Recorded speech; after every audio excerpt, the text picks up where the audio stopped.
selamat sore Pak Dedi. Selamat sore Bu. Bagaimana kabarnya sore ini? Alhamdulillah, tapi ini Bu, agak sedikit ada problematika yang saya hadapi.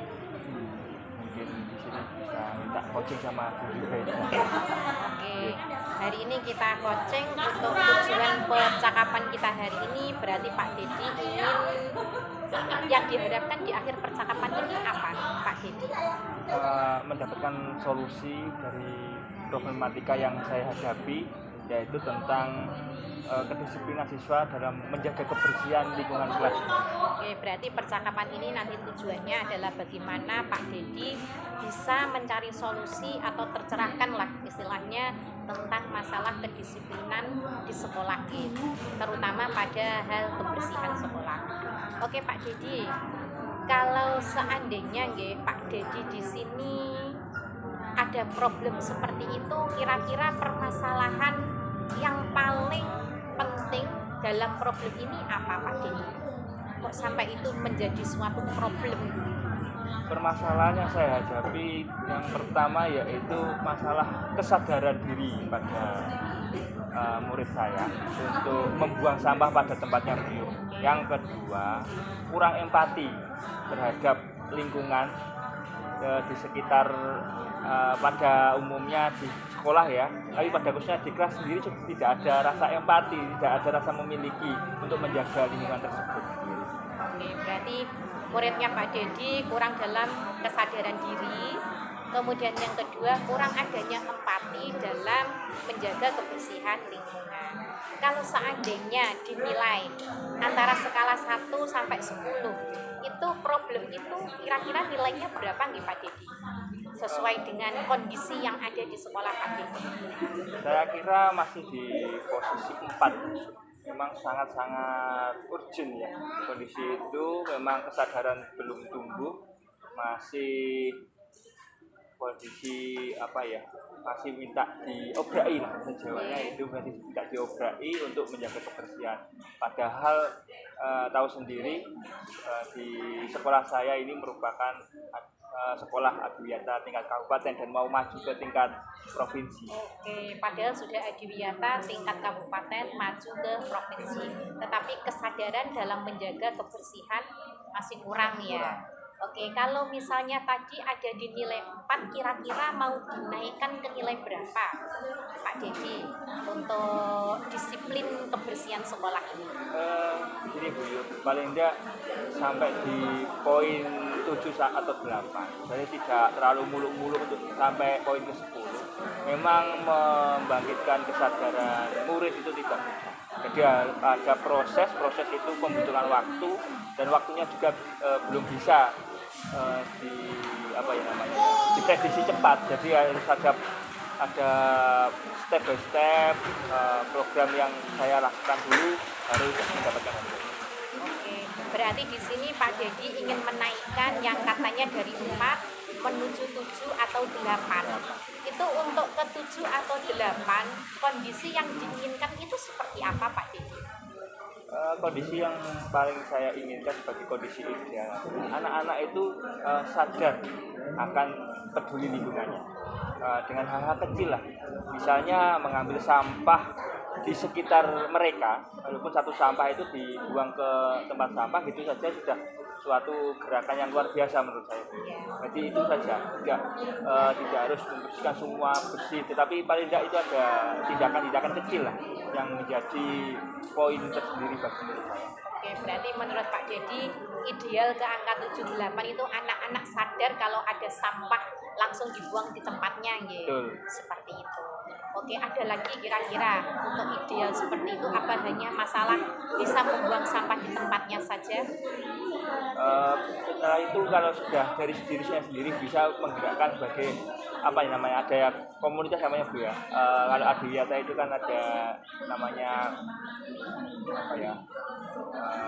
kader adiwiyata itu dapat mengajak semua warga sekolah khususnya pada umumnya, dan itu akan membuat gerakan yang luar biasa. Kalau satu anak satu sampah sedikit, nanti kalau semua warga sekolah itu dapat melaksanakan itu, maka akan terwujudnya kepedulian di lingkungan sekolah. Oke, berarti di sini strateginya apa nih yang mau diambil sama Pak Dedi untuk menuju ke ideal tadi, yaitu sadar terhadap lingkungan, anak bisa sadar membuang sampah pada tempatnya, dan terbentuk kader adiwiyata yang bisa bergerak ya secara berkesinambungan atau secara total di situ. Strategi apa kira-kira yang ingin dijalankan Pak Dedi atau solusi untuk menaikkan level tadi dari yang tadinya 4 menjadi 7 atau 8? Ya, kalau strategi yang paling saya sebagai hal utama lah, strategi ada dua, Bu. Yang pertama itu membentuk kesadaran diri anak melalui keyakinan kelas yang terkecil menjadi keyakinan sekolah. Kemudian yang kedua, gencar untuk melakukan sosialisasi, mungkin itu setiap hari Jumat ataupun hari Senin setelah upacara bendera, maka itu akan menjadi kebiasaan untuk murid. Oke, berarti yang pertama adalah kesadaran ya, membentuk kesadaran diri anak. Kemudian yang kedua adalah mensosialisasikan dengan gencar. Nah, selain membentuk kesadaran tadi dan mensosialisasikan, apakah ada strategi lain? Mungkin strategi lain ya berkolaborasi Dengan siapa? seluruh stakeholder. Jadi untuk membentuk kesadaran ini tidak bisa di sekolah saja, jadi melibatkan orang tua, melibatkan lingkungan sekitar sekolah, serta yang paling penting adalah warga sekolah itu sendiri. Berarti ada 3 di sini, menumbuhkan kesadaran diri pada anak. Yang kedua sosialisasi tadi, dan yang ketiga adalah dengan kolaborasi semua stakeholder ataupun warga sekolah bahkan masyarakat yang ada di lingkungan. Selain 3 ada lagi Pak Dedi strategi lain? Mungkin hanya itu, Bu, untuk menunjang berjalannya program ini lah, untuk mengatasi masalah saya. Oke, Itu yang paling berarti urgent. ya, untuk menaikkan level Pak Dedi punya 3 strategi. Kira-kira dari 3 strategi tersebut menumbuhkan kesadaran anak, kemudian yang kedua sosialisasi dengan gencar tadi, yang ketiga adalah berkolaborasi dengan stakeholder yang terlibat di situ, yang bisa dilibatkan. Yang mana dulu nih kira-kira yang mau dilakukan sama Pak Dedi nih? Dari 3 strategi ini Saya lakukan yang menjadi prioritas utama yaitu membangkitkan kesadaran diri dulu. Itu yang paling utama. Untuk yang lain adalah, bagi saya adalah penting, cuma sebagai pendukung saja. Jadi kesadaran diri itu saya bangun melalui kesepakatan kelas untuk menjadi kesepakatan sekolah. kesadaran diri berdasarkan kesepakatan atau keyakinan kelas dan keyakinan sekolah. Itu kira-kira akan dimulai kapan Pak Dedi untuk membangun kesadaran diri sesuai dengan keyakinan sekolah itu tadi?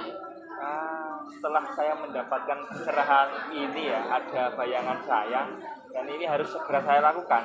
Karena ini melihat kondisi sekolah saya sebagai calon sekolah adiwiyata provinsi yang notabene itu lebih tinggi lah tingkatannya dari kemarin yang adiwiyata kabupaten. Jadi tindakan ini harus segera saya realisasikan. Paling tidak minggu depan saya laksanakan. Kemudian untuk yang strategi yang sosialisasi dengan gencar dan kolaborasi bagaimana? Apakah itu juga akan dilakukan? Untuk itu sambil berjalan. Yang terpenting adalah prioritas pertama membentuk keyakinan kelas. Sambil berjalan, proses itu menghasilkan sedikit perubahan, ditambah lagi dengan daya dukung tadi, berkolaborasi dengan wali murid, kemudian dengan program sosialisasi dari warga sekolah, nanti akan berjalan bersama-sama seiring akan menghasilkan hal yang luar biasa menurut saya. Oke, di sini saya tadi Pak Dedi kalau menumbuhkan keyakinan, apakah bisa dilakukan dengan sendiri? Maksudnya Pak Dedi sendiri, apakah hanya Pak Dedi yang bertanggung jawab? Kalau misalnya ada hambatan, apa yang dilakukan Pak Dedi? Atau Pak Dedi butuh bantuan siapa? Kalau seandainya kesadaran diri ini yang jenengan lakukan tidak tumbuh di anak-anak, itu Pak Dedi mau minta bantuan siapa kira-kira? Terima kasih Bu Yuk. Itu pertama kalau keyakinan kelas memang saya mulai dari kelas saya sendiri Bu Yuk.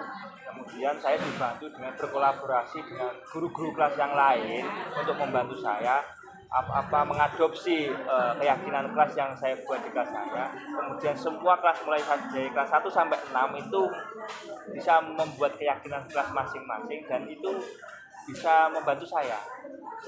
Yang kedua yaitu Bapak Kepala Sekolah sebagai pemimpin saya, sebagai motivator para guru untuk membangkitkan itu. Jadi yang pertama adalah rekan guru, yang kedua adalah kepala sekolah, dan yang paling terpenting juga semua stakeholder, mulai dari wali murid, mulai ada komite juga mungkin jadi seperti itu. Nah, berarti di sini yang pertama kesadaran tidak hanya Pak Dedi saja ya, Pak Dedi juga akan berkolaborasi dengan semua guru untuk membentuk keyakinan kelas masing-masing dan menjadi keyakinan sekolah. Pak Dedi juga akan minta tolong kepala sekolah, stakeholder, masyarakat, bahkan masyarakat atau komite juga. Oke Pak Dedi, dari percakapan kita hari ini, kesimpulan apa yang sudah Pak Dedi dapatkan? Kesimpulan yang saya dapat tadi yaitu kita dapat menumbuhkan kepedulian terhadap lingkungan itu dengan berbagai strategi. Jadi strategi yang pertama yaitu membangkitkan kesadaran diri, kemudian sosialisasi tersebut. Yang ketiga adalah berkolaborasi. Nah, seperti itu. Nah, untuk poin yang pertama adalah satu kekhawatiran dan permasalahan saya. Kemudian setelah ini ada gambaran apa yang saya akan lakukan. Ternyata sudah ada bayangan dan saya menjadi semangat untuk melaksanakan itu dan menyelesaikan masalah. Oke, terima kasih Pak Dedi. Berarti saya akan merefleksi Pak Dedi 1 minggu lagi. Siap. Kira-kira perkembangannya bagaimana? Apakah disiplin tentang kebersihan lingkungan itu meningkat apa tidak? 1 minggu lagi kita ketemu lagi Pak Dedi dan kita bincang. Terima kasih Bu Yu. Oke, terima kasih Pak Dedi. Semoga berhasil langkah atau strategi yang akan dijalankan. Terima kasih Bu Yu. Oke. Umpan balik Pak Dedi, minta umpan balik hasil coaching dulu Pak, itu dimatikan. Umpan balik dulu dari hasil coaching ya. Baik, Perasaannya Pak Dedi bagaimana setelah coaching? Terima kasih sekali Bu Yubeja. Perasaan saya amat lega. Ya memang sebelumnya ini adalah permasalahan yang sangat-sangat urgent yang harus diselesaikan, tetapi saya bingung bagaimana menyelesaikan hal tersebut. Setelah mendapatkan coaching dari Bu Yubeja, saya bisa memaksimalkan kekuatan saya sebagai guru kelas dan dengan guru-guru yang lain berkolaborasi untuk menyelesaikan masalah tentang kepedulian lingkungan. Oke, terima kasih Pak Dedi coachingnya.